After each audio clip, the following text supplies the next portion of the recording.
The next thing we want to discuss is packet manipulation.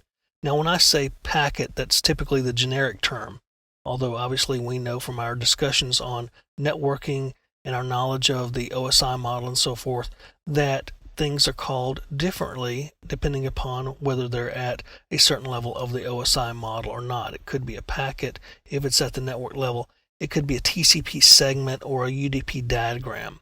In any case, the generic term is packet manipulation, and that's what we're going to use here, although understand that it may not always refer to a packet. Sometimes it may refer to a segment or a datagram or some other type of PDU.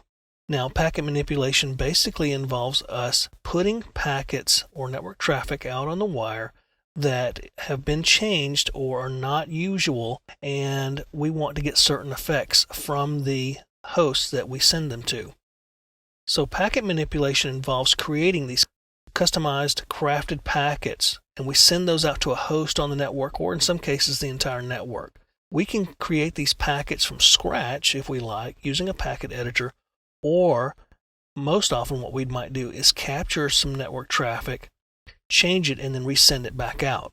Now, packet manipulation can be used for a wide variety of attacks. We can use it to spoof IP addresses and MAC addresses. We can alter data inside the packet, the data payload. We can also set TCP flags in weird sequences to conduct certain attacks. Now, we saw how Nmap can do this just by changing the switches at the command line.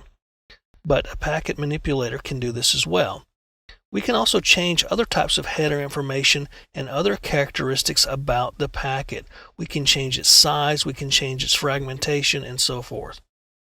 Now, packet manipulation is used to conduct a wide variety of attacks. As I mentioned, we can conduct spoofing attacks, we can do denial of service attacks in some cases, and we can do any kind of attack that really requires forged packets. We can also use manipulated packets to conduct session hijacking and man-in-the-middle attacks if we want.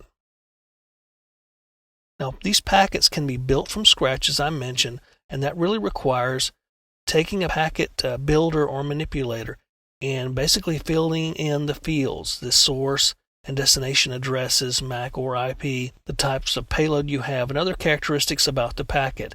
But I'll tell you that it's much easier to simply capture this traffic and change it. And the reason you might want to do that is because captured packets may already contain information that you need. Host information like source or destination IP addresses or MAC addresses. It also could contain authentication information that you might want to replay across the network. In some cases, this information will be encrypted and you can't read it, but you can still play it back across the network, and you don't need to know what it has in it as long as the host receives it and knows.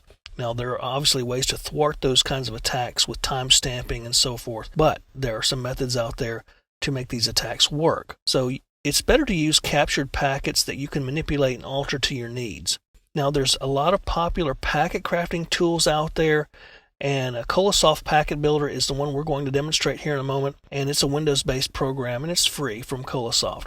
We also have the popular HPing2 and HPing3 programs, and these are found on the Backtrack CD. So they're command line, command-driven tools that you can set up the switches and actually create and manipulate packets that you've captured. So let's go ahead and take a look at manipulating packets in Colosoft Packet Builder.